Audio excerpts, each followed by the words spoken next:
Buenas tardes ya. Se retrasó un poco el evento previo que tuvimos, en donde Dilma Rousseff, expresidenta de Brasil, nos acompañó en este evento de huésped distinguida y mañana participará en un evento que se desarrollará en el marco de los 7 siglos de historia de la Ciudad de México, como parte de las conmemoraciones de los 200 años del México independiente. Pero bueno, ya estamos aquí y como les mencionamos, el día de hoy vamos a presentar un proceso especial para la vacunación del personal educativo en la Ciudad de México.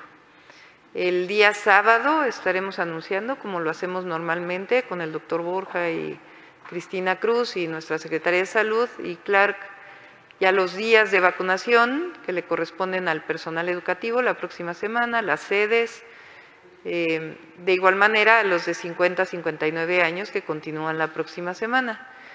Pero el día de hoy queremos informar en particular sobre este proceso de validación del padrón y la manera en que van a ser registrados a la entrada a los centros de vacunación todo el personal educativo, para que desde ahora se tenga esta información.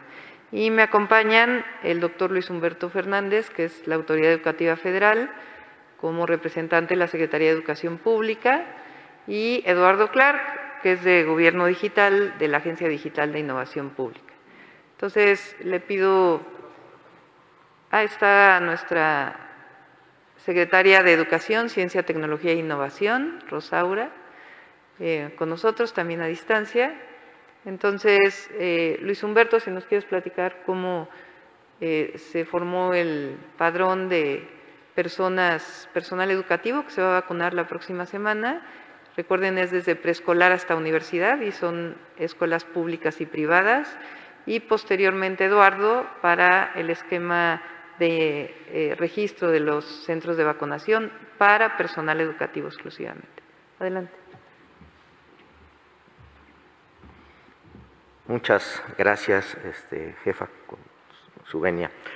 Bueno, primero que nada, pues hoy es un día que nos da mucho gusto, nos da mucha alegría a la comunidad educativa, ya que arrancaremos en los próximos días el inicio de la vacunación, que es un paso trascendental, es un paso muy importante para recobrar la normalidad educativa. Como se ha comentado, el regreso a clases tiene que ser seguro y por eso se ha planteado que sea con todas las maestras y maestros y personal administrativo de apoyo y esencial vacunado. Esto es muy significativo porque nos da mucha seguridad, nos da mucha confianza a toda la comunidad educativa. Quiero señalar que este ha sido un padrón que se ha realizado de manera muy ordenada, muy disciplinada, pero también incluyente. ¿Por qué digo que es incluyente? Porque en este han participado todas las escuelas, todas las comunidades, pero tanto públicas como privadas, como lo señalaba la jefa de gobierno, desde educación preescolar hasta la educación superior. El registro se ha realizado a través de las escuelas. Todos los centros educativos han remitido sus plantillas de personal y esto nos ha permitido tener precisamente esta base de datos validada y consolidada con todas las comunidades educativas. Ha habido un proceso muy importante para darle mayor solidez a este padrón. En el caso de educación básica, de manera proactiva, prácticamente todos los miembros de la educación pública y privada de la ciudad han revisado que están en este padrón y asimismo se está validando de manera proactiva por educación media y media superior. Entonces tenemos mucha confianza de que este padrón es sólido, tenemos mucha confianza que es un padrón incluyente, pero también tenemos la confianza que es un padrón exclusivamente de comunidades educativas, lo que nos permitirá con toda seguridad avanzar para un regreso a la normalidad pronto y en las mejores condiciones posibles. De mi parte sería todo, jefa, si nos permite. Gracias, jefa. Hola, muy buenos días a todos. Un gusto saludarlos. Si me pueden apoyar, por favor, con la presentación. Pues el anuncio del día de hoy es, continuamos con el Plan Nacional de Vacunación en la Ciudad de México y les vamos a dar algunos detalles de cómo funcionará el proceso de vacunación a personal educativo. Siguiente. Nada más haciendo un recuento muy rápido de los números, el 79% de los adultos de 60 y más ya con su segunda dosis, de los que recibieron ya la primera dosis, y a corte de las 10 de la mañana teníamos ya el 19% de los adultos de 50 a 59 años de edad, con todavía 3 días y medio por transcurrir la vacunación en la Alcaldía Cuauhtémoc, donde estimamos terminar en el 24% del padrón de vacunación de 50 a 59 años. Siguiente. Esta gráfica la conocen, no ha cambiado desde el viernes, que es 60 y más. Siguiente.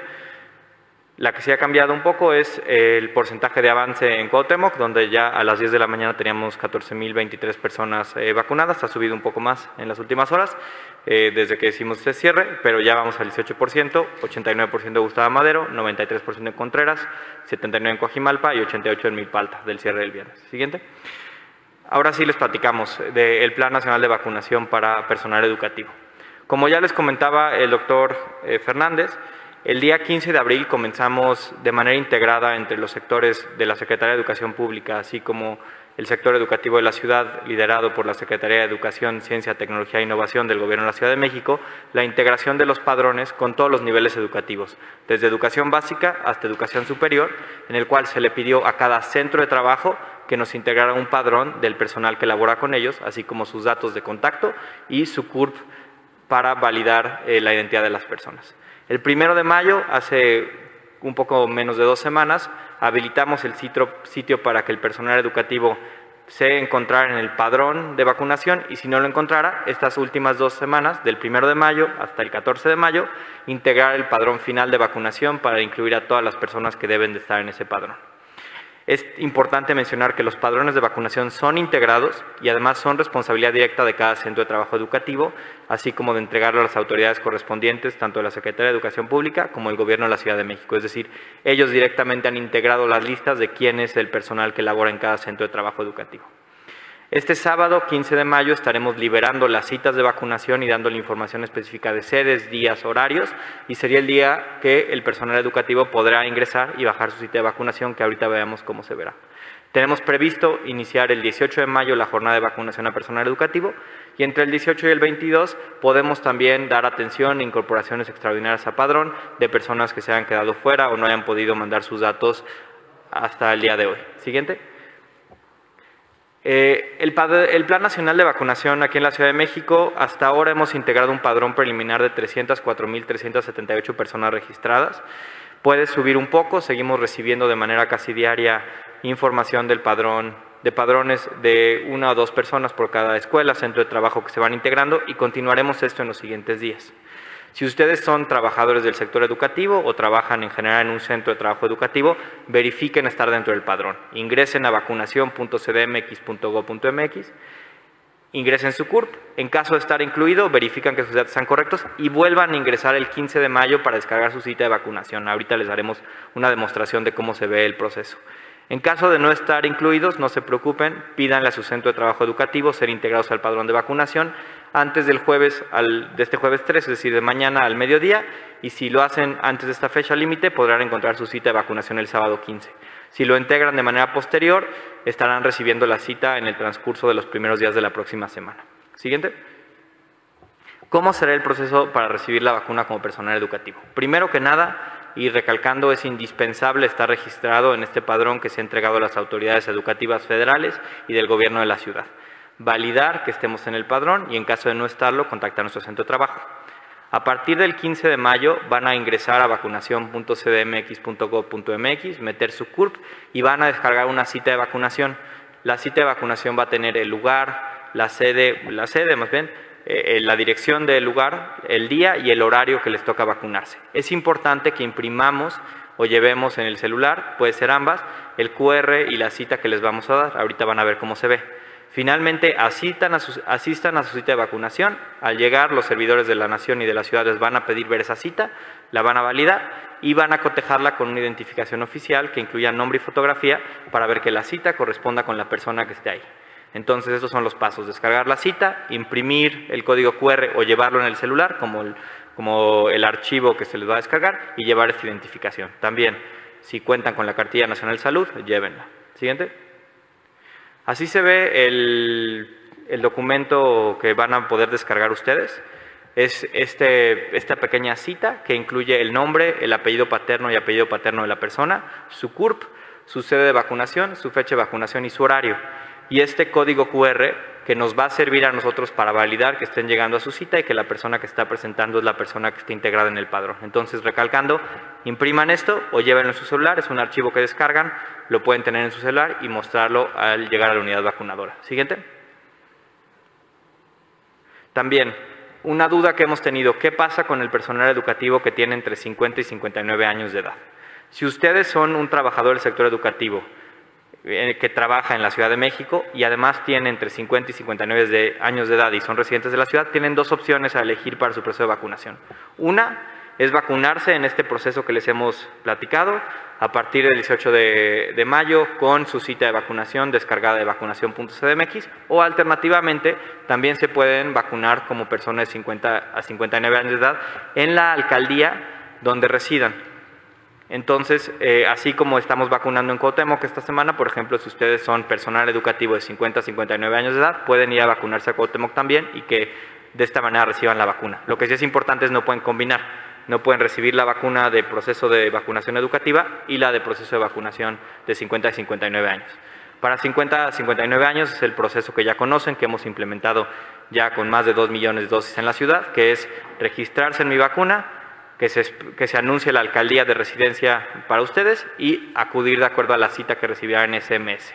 Importante, cada persona que caiga en esta circunstancia puede elegir la opción que prefiera y mejor le convenga. Siguiente. También les damos a conocer a través del valioso apoyo de la Autoridad Educativa Federal de la Secretaría de Educación Pública del Gobierno de México la instalación de la mesa de ayuda virtual para el proceso de vacunación de personal educativo en la Ciudad de México.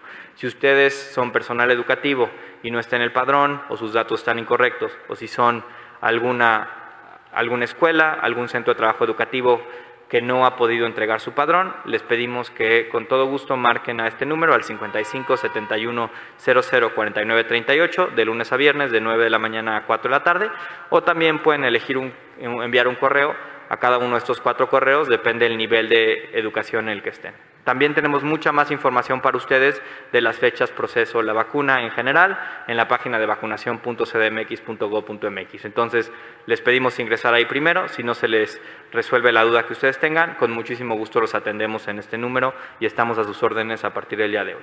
Siguiente. Finalmente, también recuerden, si son adultos de 60 años o más y no pudo acudir a su cita de vacunación, apóyenos marcando a Locatel para registrarse. Este es el proceso, marquen a Locatel, se les va a hacer un pequeño cuestionario y tan pronto tengamos una cita, los vamos a convocar para que acudan a su cita de vacunación y reciban la vacuna como adultos de 60 y más años de edad. Siguiente. Bueno, finalmente me gustaría hacer una pequeña demostración de cómo van a poder bajar el código QR. Entonces, si me permiten, proyectando la pantalla de la compu.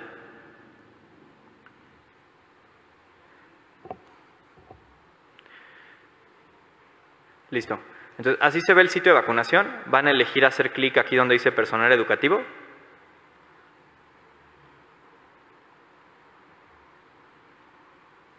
Van a poner su CURP, en donde han puesto su CURP los adultos de 50 a 59 y 60 y más.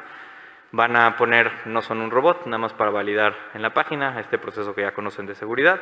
Hacen clic en más información y les va a dar su cita de vacunación. Si hacen clic en ese pequeño icono, se les va a desplegar del lado izquierdo la dirección, el día, la CURP, el nombre y el horario de la cita. Lo que es importante es que bajen este pequeño código QR que dice ahí descargar QR, lo bajan, lo guardan en su computadora, en su celular, lo pueden imprimir, lo pueden llevar en su celular también si no tienen una impresora, y así se ve el código QR que van a bajar. Entonces es un proceso muy sencillo, que tarda cuestión de segundos hacerlo si tienen su CURP, y este ya es su cita de vacunación. Si quieren ahora les enseño, si me quitan la proyección, así les pedimos que lo impriman, en una hoja carta así pueden hacerlo, se ve así la cita, esto llévenlo, también lo pueden llevar en su celular, pero también nos ayuda si lo pueden imprimir que lo lleven, se ve de esta manera, y si me permiten les hago una demostración de cómo se valida en la unidad vacunadora. Entonces, tenemos un proceso de validación de este código QR que ustedes pueden validar a la hora que lo bajen para asegurar que no va a haber ningún problema a la hora que vayan a su unidad vacunadora. Se ve en la app CDMX, que esta es la app CDMX que ya conocen. En este botón de registrar visita les va a abrir su cámara y escanean sobre el código QR que van a tener aquí. En cuestión de un segundo dice registro verificado, vienen los datos de la persona, el CCT al que pertenece, que es el centro de trabajo, y la información de la unidad vacunadora y su cita, y con eso los van a dejar pasar al cotejar este registro con la información que ustedes tengan, más bien con la información de su identificación oficial y la foto. Y de esa manera, de manera muy ágil, van a ingresar a la unidad vacunadora. Entonces, sintetizando, este es el proceso. Si ustedes son personal educativo, a partir del día 15 de mayo pueden ingresar a la página de vacunación.cdmx.gov.mx, ingresar su CURP, descargar su cita, en el que van a tener la información ya de la sede, horario, día, imprimirlo o llevarlo en su celular, y en la unidad vacunadora de esta manera vamos a verificar que estas citas están dentro del padrón y darles el acceso a la vacuna como personal educativo. Sería ese el proceso en síntesis. Muchas gracias. Le paso la palabra a la jefa de gobierno.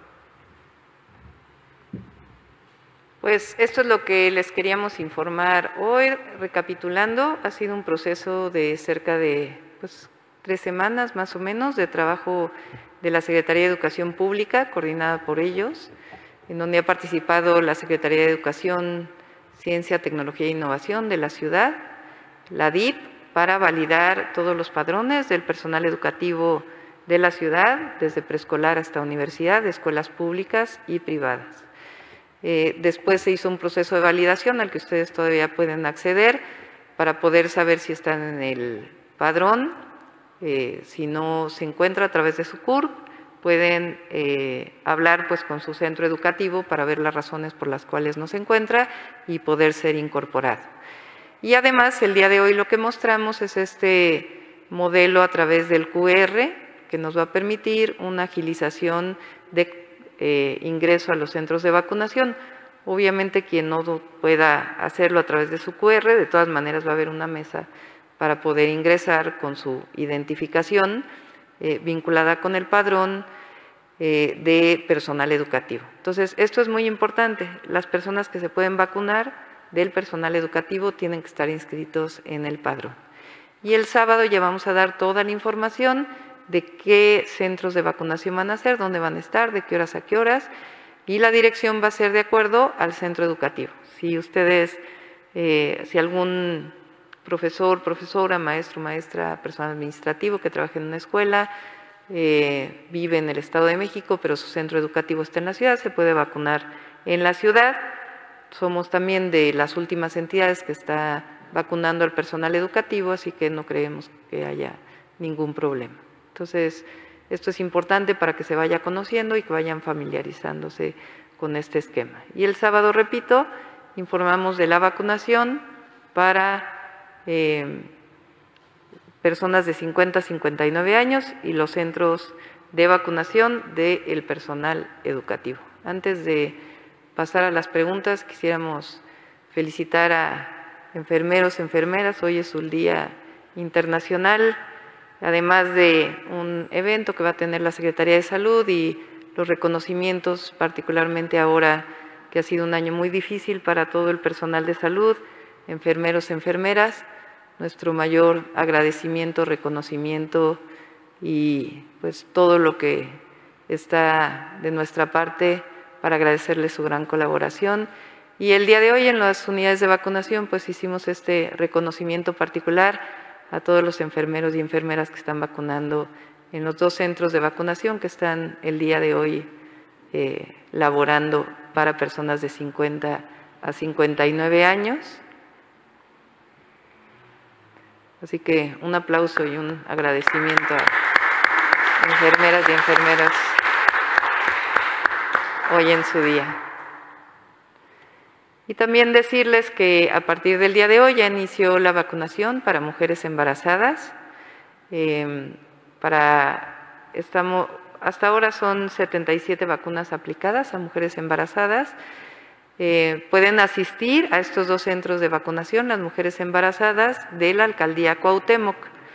En las siguientes semanas se podrán vacunar de acuerdo a donde viven, y para Gustavo Amadero, Milpalta, Coajimalpa y Magdalena Contreras vamos a abrir también la próxima semana para que puedan vacunarse en los distintos centros de vacunación. Iniciamos ronda de preguntas y respuestas. Eduardo Hernández del Universal. Hola, buena tarde a todos. Me gustaría primero preguntarles qué pasará van a recibir las credenciales que ya estén vencidas de los maestros y personal educativo, debido a que pues las escuelas están cerradas y no las han podido renovar. Sí, pero lo más importante es que estén en el padrón. Eso es lo que es muy, muy importante. Pero le paso la palabra a Luis Humberto. Muchas gracias, jefa. El tema es que no es la credencial de la escuela, es el registro que hizo sobre la base de la escuela, y lo que se está pidiendo es la identificación personal vigente, cualquier identificación.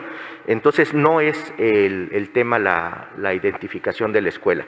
Lo importante es que estén en el registro, que tengan su código y una identificación cualquiera que sea oficial y con fotografía, que permita acreditar la personalidad, y con eso es más que suficiente. Como lo mostró el maestro Clark, es un trámite muy sencillo, literalmente se hace en segundos, entonces no hay mayor problema en eso. Ok. Aprovechando su participación, me gustaría preguntarle también si ya están programando el regreso a clases, ya que pues a fin de este mes ya estarían vacunados, si podrían regresar a clases los niños a fin de ciclo escolar o a inicio del otro ciclo escolar, y también qué va a pasar con los sindicatos que no están a favor, como el sindicato de la UAM, por ejemplo, que dice que ellos, hasta que estén semáforo verde, ya van a hablar también con ellos. A ver, primero que nada hay que esperar cómo se desarrollan los hechos. Ya estamos en amarillo, estamos en vacunación, pero esperemos a que se den los tiempos y se harán los anuncios oficiales. El compromiso de todos, del presidente de la República, de la jefa de gobierno y de todos, es: primero, compartimos todos un amor por la educación, compartimos un compromiso por la educación, compartimos una preocupación, en el caso de nosotros y de todos, por las niñas y niños y jóvenes. Nadie está pensando en no regresar a clases, todos estamos pensando en regresar de manera segura. Sin duda habrá opiniones, habrá criterios, en su momento habrá que platicarlo, pero todos los que queremos a la educación, pues queremos regresar a clases. Nadie quería suspender las clases. Si la actividad presencial, esto es importante, las clases no se suspendieron, se suspendió la actividad presencial. Finalmente, este es un tema que esta pandemia no tiene palabra de honor. Todos suponíamos que iba a ser muchísimo más breve. Entonces, yo sería de la idea de esperar a cómo se desarrollan los hechos, y a partir de eso se tomará una decisión, pero creo que todos coincidimos que quienes queremos a la educación, quienes hemos estudiado a la educación y quienes trabajamos en esto, coincidimos en que hay que regresar por el beneficio de todas y todos, pero también todos coincidimos, hay que regresar de manera segura, y también algo muy importante, con la confianza de las familias y la confianza de las y los maestros y de todas las y los trabajadores administrativos. Disculpe, ¿ya están preparando las escuelas? ¿Ya se está haciendo un plan de regreso? Sí, como les comenté el día de ayer, el día de mañana vamos a volver a invitar al doctor Luis Humberto, si nos lo permite, para poder informarles de cómo está el procedimiento, todo el proceso que ya inició de limpieza, mantenimiento mayor y menor de las escuelas de la Ciudad de México. Entonces mañana vamos a informar sobre ello. Perfecto. Y también me gustaría preguntarle a Clark si nos podría dar de estos personas o maestros que ya se registraron, el personal académico que ya se registró, ¿cuántos son de guarderías, cuántos de educación básica, cuántos de media superior, cuántos de superior? No tengo la tabla en este momento, pero con gusto se las compartimos en un ratito. Lo sacamos rápido. Perfecto. Pues muchísimas gracias a todos. Buen día. Continuamos con Carla Mora de La Razón. Hola, buen día, buena tarde a todos. Primero, saber de estas 77 mujeres embarazadas que acudieron a vacunarse, saber si alguna tuvo algún efecto adverso y también si se plantea, por ejemplo, en aquellas que son embarazos de alto riesgo, que por circunstancias de su condición no puedan acudir, que haya brigadas a domicilio, o esto no se tiene contemplado para este sector. Sí, hasta ahora no hay ningún reporte de algo médico que haya ocurrido con todas las mujeres embarazadas que se han vacunado. Como siempre hay médicas ahí que están atendiendo por cualquier problema, se quedan media hora, ya saben, para ver cómo responden a la vacunación. Y también para las mujeres que no puedan acudir a los centros, también está contemplado si es que tienen que estar en cama o no pueden salir de su hogar por alguna razón, que pueda haber vacunación a domicilio también. Ahí les pedimos igual que puedan hablar a Locatel para poderse registrar. Ok, y doctora, también en otro tema me gustaría preguntarle sobre lo que hoy está en discusión en el Congreso de la Unión respecto a que piden su renuncia como jefa de gobierno, igualmente la renuncia del canciller, esto por parte de la oposición, y por parte de Morena pues piden el desafuero de Miguel Ángel Mancera. Usted como jefa de gobierno, ¿qué postura puede dar al respecto de que piden su renuncia en la Cámara de Diputados? Pues lo que yo diría es que, primero, como lo hemos dicho siempre, nosotros estamos comprometidos con la justicia y con la verdad, por encima de todo. Ese es como lo hemos hecho durante toda nuestra vida y como servidores públicos, y en este caso es igual. Aquí no debe ni politizarse ni hacerse electoral este lamentable, trágico incidente de la línea 12 del metro. Lo que sí debe solicitarse, y nosotros estamos comprometidos con ello, y por eso esta contratación de esta empresa internacional, y sabemos que la Fiscalía General de Justicia, como lo presentó ayer, va a hacer un trabajo sustentado en la evidencia científica, sustentado en la técnica, para conocer las causas y la causa raíz de este trágico incidente. Y es el compromiso con la verdad y con la justicia. No debe entrar aquí de ninguna manera ningún asunto de politiquería ni hacerse un asunto electoral. Y creo que en este caso el Congreso, los diputados, diputadas, senadores, senadoras, tienen que también estar en que se haga una investigación justa, transparente, que se llegue a la verdad y que en todo caso en su momento se sancione a los responsables. Esa es la posición. ¿Hay exfuncionarios que tengan que preocuparse por este caso, lo que pueda venir? Por eso digo, es que no debe politizarse este tema.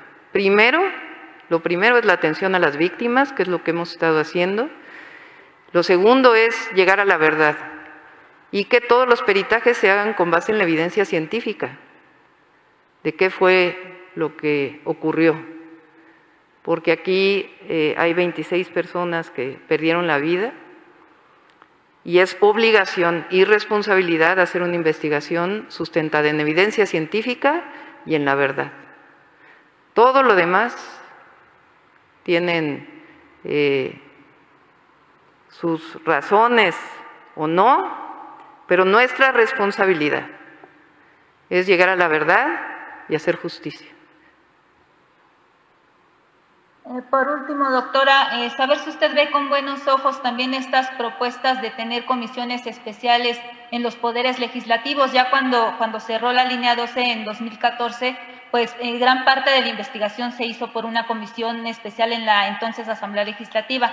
Existe la propuesta en el Congreso, pero pues ha sido rechazada. ¿Usted cree que sería útil una comisión especial o lo ve ajeno a este nuevo accidente? Ese es un asunto de los diputados, de las diputadas. A nosotros lo que nos corresponde con la ciudadanía es llegar a la verdad y en el caso de la Fiscalía y hacerlo transparente, absoluta transparencia, llegar a la verdad y en el caso de la Fiscalía, la justicia. Y esa es la responsabilidad que tenemos. Y eso lo hacemos por convicción y por ética. Aquí nada se negocia, al contrario. Se llega a la verdad, hay transparencia. Eso es lo que nos mueve a nosotros. Por eso somos distintos. Por eso llegamos al gobierno y por eso encabezamos un gobierno diferente. Porque aquí lo que nos mueve siempre serán las víctimas, el derecho a la verdad y el derecho a la justicia. Así hemos sido siempre y así será ahora. Ok, muchas gracias a todos. Continuamos con Enrique Muñiz de Capital 21. Doctora, ¿qué tal? Buenas tardes a todos. Primero preguntarle sobre bueno, pues siguen llegando vacunas a nuestro país y hay confianza en el gobierno capitalino para que pues todo este proceso de vacunación que se lleva ya con diversos sectores, van avanzando con diversos sectores de la población, pues siga su trayecto, no se detenga, no se haga pausa. ¿Hay confianza en esto para seguir ampliando la vacunación, doctora? Sí, nosotros tenemos un esquema de vacunación que ya logramos creo que la semana anterior, vacunar a cerca de el día que más hemos vacunado, creo que fueron 130,000 personas en un día. La próxima semana inclusive queremos todavía llegar a una meta mayor de vacunación diaria. De tal manera que al mismo tiempo, la próxima semana, obviamente de acuerdo al número de vacunas que lleguen, estaremos vacunando al mismo tiempo al personal educativo y al mismo tiempo algunas alcaldías. Vamos a continuar con el programa de vacunación de 50 a 59 años y de mujeres embarazadas. Perfecto, muy bien, doctora. Y bueno, pues ya nada más en cuanto al tema que le preguntaban hace un momento, usted, bueno, pues destacaba desde el principio que no había que adelantar juicios, no había que adelantar incluso hasta resultados o acusaciones. Sin embargo, bueno, pues ya hay algunos legisladores, principalmente del Partido del Trabajo, quienes ya han interpuesto incluso denuncia penal en contra de exfuncionarios como el ex jefe de gobierno Miguel Ángel Mancera y Jorge Gaviño. Preguntarle, bueno, pues si sigue llamando a que no se adelanten este tipo de juicios y, como ya lo decía, bueno, pues no se politice el tema. Pues el compromiso de todos y particularmente de mi gobierno, y estoy convencida que de la Fiscal General de Justicia de la Ciudad de México, es llegar a la verdad, la justicia, y hacer una investigación basada en evidencia científica. Eso es fundamental. Entonces, ese es el compromiso. Por eso hay una empresa que, por cierto, hoy preguntaron que cuáles son los antecedentes de esta empresa. Una lo va a explicar con mayor detalle la Secretaría de Protección Civil, pero es una empresa internacional, certificadora, reconocida internacionalmente, que ha participado en algunos de los incidentes más graves que ha habido a nivel internacional, tanto en temas de plataformas petroleras, particularmente relacionados con temas estructurales, como en algunos incidentes de trenes que ha habido. Tiene un currículum muy extenso, es una empresa noruega que tiene trabajadores en todo el mundo y que en este caso está buscando a los mejores especialistas a nivel internacional para poder llevar a cabo este peritaje. Correcto. Y por último, doctora, siguiendo con el tema un poquito del metro, preguntarle si han pensado en acercarse al gobierno del Estado de México, sobre todo en esta relación que tienen con el gobernador Alfredo del Mazo, para buscar que el gobierno mexiquense también pueda aportar en cuanto a las inversiones que ustedes están haciendo en toda la infraestructura, mantenimiento del metro, tomando en cuenta que, bueno, pues el metro es en materia de movilidad, pues la principal conexión metropolitana que hay entre ambas entidades. Preguntarle si ya ha habido esa interacción o ese intento de acercamiento. Sí, ese es otro tema y por supuesto que lo platicamos, pero aquí es muy importante y lo mencionamos hace algunos días. El metro ha tenido suficiente recurso para operación y mantenimiento. No le ha faltado recurso para ello. El año pasado vivimos un año especial donde hubo 3 meses, por ejemplo, donde el metro tuvo 80% menos de usuarios y pasajeros. Y esto hizo pues que el recurso, es decir, que no tuviera a lo mejor en las puertas algún recurso adicional que hubiera necesitado, como normalmente en su operación normal, y mostró la Secretaría de Finanzas muy claramente cómo el presupuesto por pasajero inclusive se incrementó el año pasado. Entonces, esto es muy importante porque se ha dicho que por la política de austeridad no tenía recurso el metro, y eso es absolutamente falso.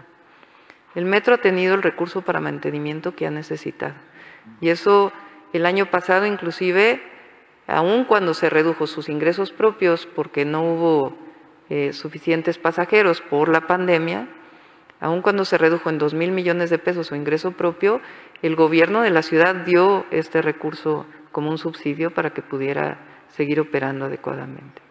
Entonces, por eso digo que lo que hay que hacer en este caso, como en todos los casos desde mi punto de vista, es una investigación basada en evidencia científica, en ingeniería forense, que es a lo que se dedica entre otros, esta empresa, y los expertos a los que está acudiendo la Fiscalía General de Justicia de la Ciudad de México, y a partir de ahí conocer la verdad y hacer justicia. Perfecto, doctora, muchas gracias, buena tarde. Gracias. Siguiente pregunta, Arely Escobar, de Noticiero en Redes.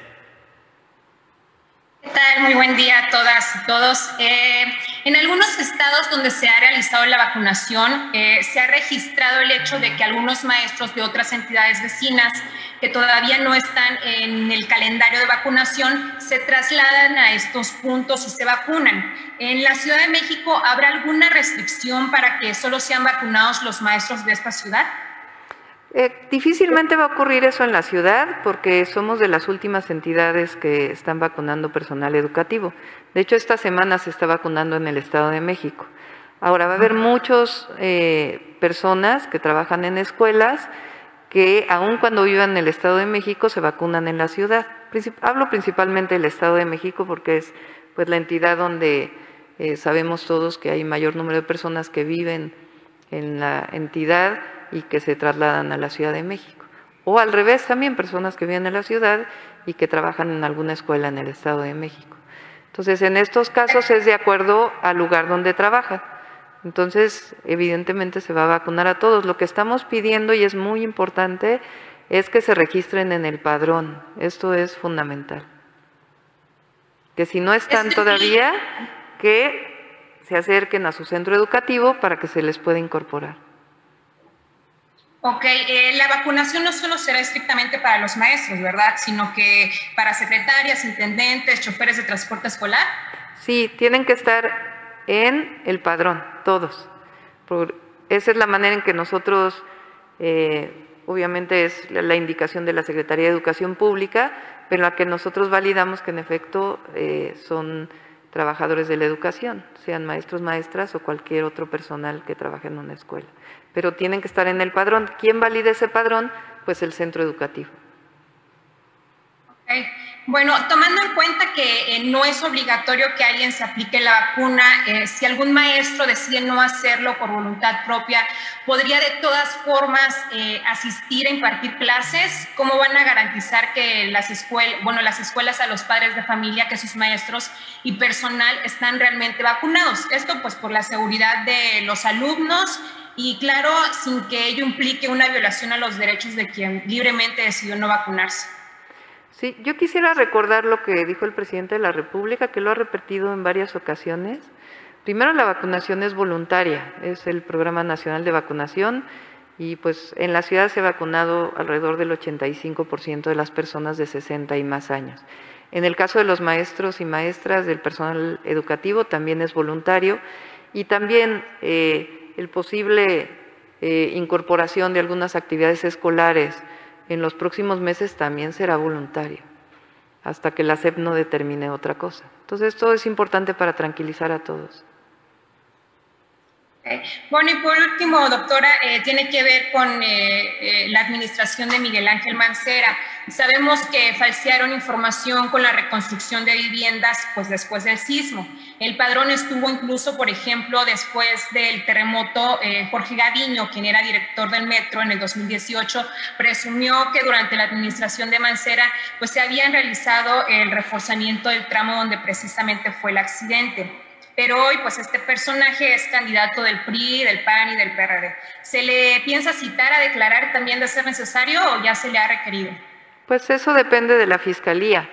Lo que sí es que, y eso es parte de la investigación que se está haciendo, una parte es, repito, con base en evidencia científica, técnica, ingeniería forense, conocer las razones por las cuales hubo este vencimiento de la trave o de las traves entre estas dos columnas, que eso en realidad fue lo que ocurrió.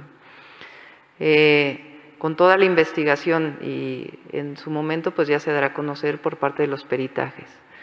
Y lo segundo pues es toda la investigación de la línea 12, desde su construcción, su proyecto ejecutivo, cómo se llevó a cabo la obra, qué calidad de obra hubo, el cierre de la línea 12, cuáles fueron las razones del cierre de la línea, qué se hizo durante ese periodo, qué documentos se entregaron posteriores y la recepción por parte de esta administración de toda esa documentación.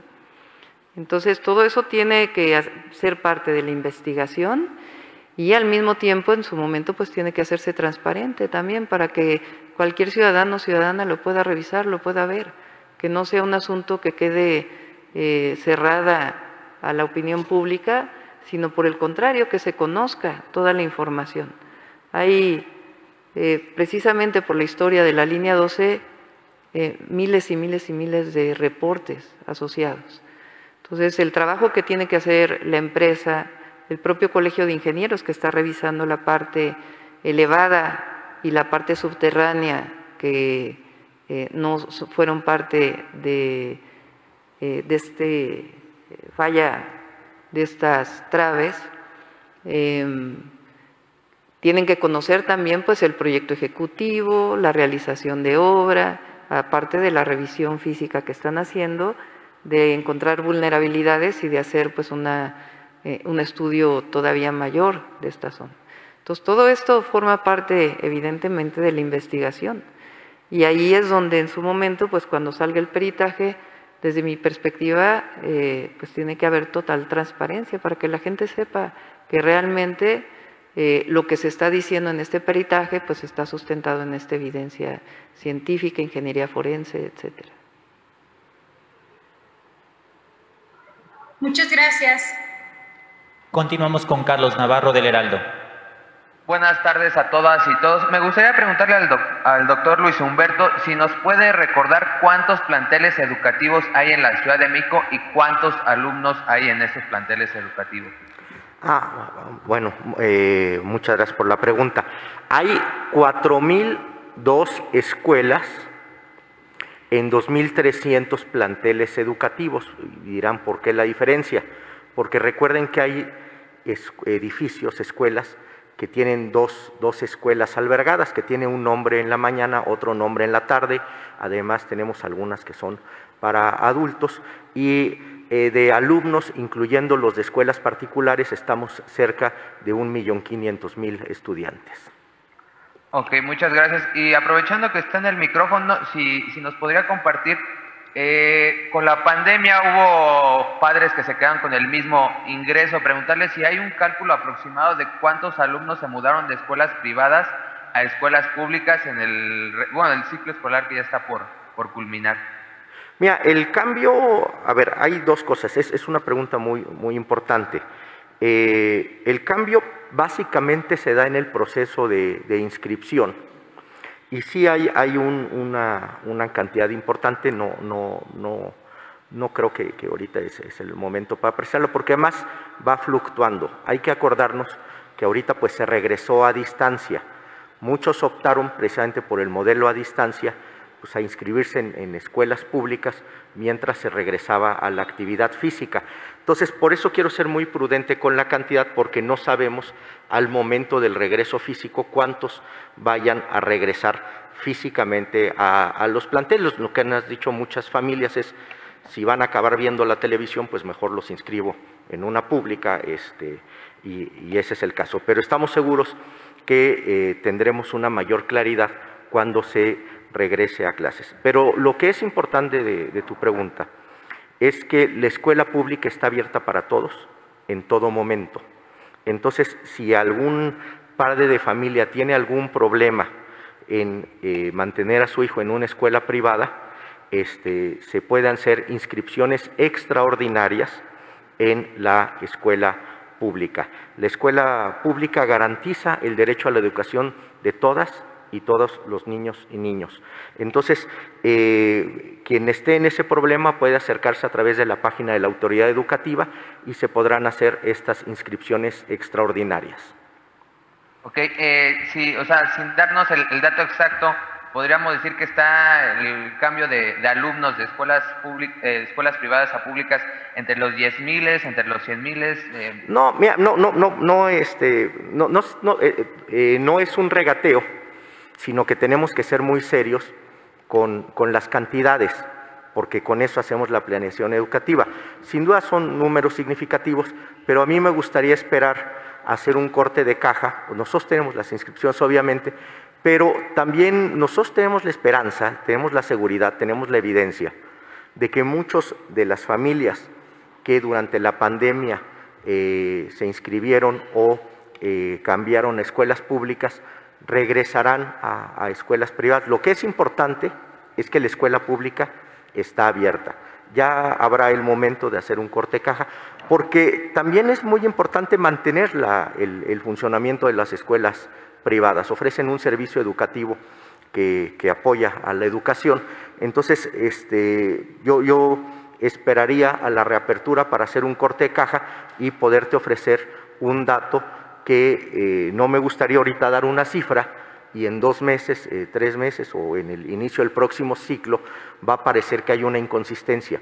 Por eso tenemos que ser muy cuidadosos, porque son datos que, pues que tenemos que hacer un corte de caja con seriedad para informarles a ustedes.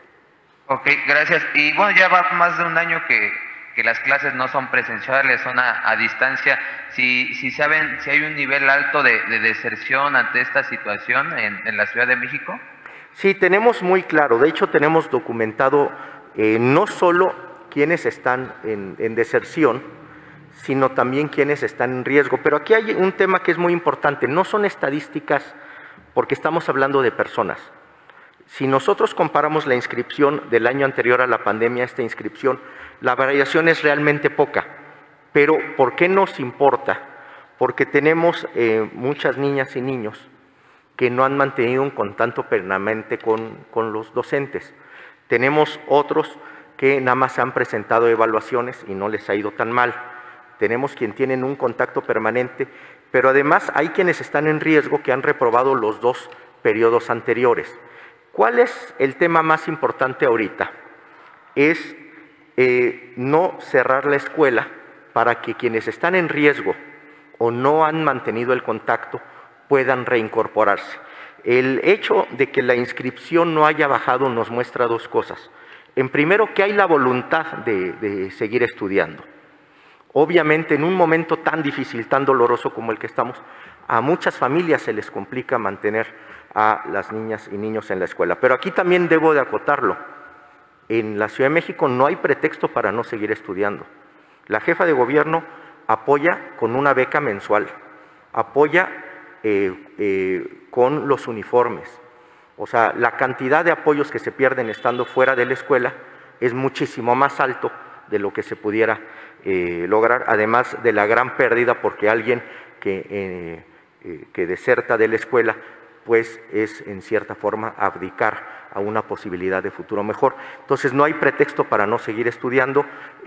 Ya en fechas próximas anunciaremos un programa que se está trabajando con la jefa de gobierno para este problema, que sin duda, y la verdad celebro la pregunta porque es de los temas que más preocupan a la comunidad educativa, la deserción y la pérdida de aprendizajes. Muchas gracias. Y ya por último me gustaría preguntarle al director de Gobierno Digital si tiene un porcentaje de cuántos de los más de 300,000 maestros se encuentran entre los 50 y 59 años. El último número que tengo es que de esos 300,000, un poco más de 60,000 están dentro de ese rango de edad. Y ellos están en libertad de elegir si quieren vacunarse con CanSino o con las otras vacunas, depende de ellos. Es correcto, y es probable que varios de ellos ya hayan ejercido ese derecho la semana pasada en las 4 alcaldías que vacunamos y durante esta semana en Cuauhtémoc. Vale, muchas gracias, buen día a todas y todos. Última pregunta, Arturo Ordaz de La Lista. Hola, ¿qué tal? Buenos días. Doctora, primero preguntarle, o a Clark, no sé, los datos que usaron para el censo, para la vacuna de 50 a 59 años y de 60 y más, ¿lo tomaron a partir de los datos del INEGI o es una data propia o cómo es que supieron cuántas personas son las candidatas a recibir esto? Los datos preliminares que tenemos, más bien los datos que anunciamos diariamente de casi 3 millones de adultos de 50 a 59 años de edad, vienen directamente de un registro que nos hizo favor de facilitar el Instituto Nacional Electoral de personas empadronadas aquí en la Ciudad de México. Sin embargo, ese registro también es consistente, lo hemos validado con los datos del último censo de INEGI que se levantó durante el año 2020. Entonces, son estimaciones, siempre es importante decirlo, tanto del censo como del padrón electoral, son estimaciones porque la gente puede moverse de un lugar a otro, puede cambiar su entidad de residencia tanto hacia la ciudad como fuera de la misma, pero nos da un buen estimado de cuál es el número de personas en números redondos que buscamos atender en estas etapas. Okay. ¿Tienen algún registro de cuántas personas han rechazado la vacuna o que no han decidido aplicarse el biológico dentro de los rangos que ya se han aplicado? Tenemos que esperar para ver esos datos, porque la cobertura más clara que tenemos es de 60 y más, con 85%, y esperamos que esa cobertura siga incrementándose conforme gente que no se le pudo aplicar, problemas de que no estaba en la ciudad, tenía enfermedades. Creemos que muchos de ellos se lo van a aplicar en las siguientes semanas y meses, y por eso hay que esperar un poco más para entender ese tipo de indicadores. Pero sí sería un indicador que armarían o que tendrían más adelante. Claro, y todos los programas de vacunación de COVID y de otras vacunas se hace lo que se llama una cobertura de vacunación, que es identificar qué porcentaje de la población que querías vacunar se vacunó. ¿Han tenido algún problema con aplicación de otro tipo de vacunas en centros de salud, digamos, por alguna logística o alguna relación? Perdón, ¿se cortó la pregunta, Arturo? Perdón. Sí.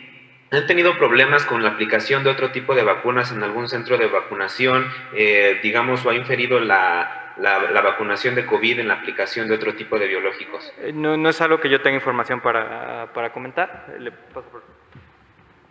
El Programa Nacional de Vacunación para otras vacunas, particularmente niños y niñas, se lleva como en cualquier año. Hubo un ligero retraso en algunas de las vacunas por distintas razones, pero se está llevando a cabo de manera normal y los centros de salud tienen capacidad para hacerlo. Okay. Y ya por último le preguntaría, doctora, en el caso de la vacunación para maestros, si alguna entidad educativa no registrara a este docente, pues por los mismos lineamientos que ellos tienen, pero si es un profesor, digamos, ¿tiene la oportunidad de registrarse directamente con ustedes o ya si la entidad, la escuela no lo registra como tal, entonces ya no habría otro camino para que recibiera su vacuna? Sí, en todas las unidades de vacunación hay una mesa especial en donde si por alguna razón no está en el padrón, no llevó su QR, viene de otra entidad, etcétera, para poder revisar el caso, registrarlo y en la medida de lo posible, en general la mayoría de las personas entra a vacunación. En el caso de personas de 60 en adelante o de 50 a 59, sí se orienta mucho que sea de la alcaldía, porque como tenemos un determinado número de vacunas, si abriéramos independientemente de dónde viven, pues no alcanzarían las vacunas para los que viven en la alcaldía.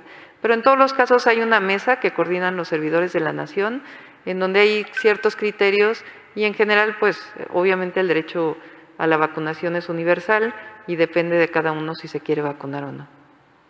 Perfecto. Muy amables, muchísimas gracias. Concluimos con la conferencia. Muchas gracias. Gracias.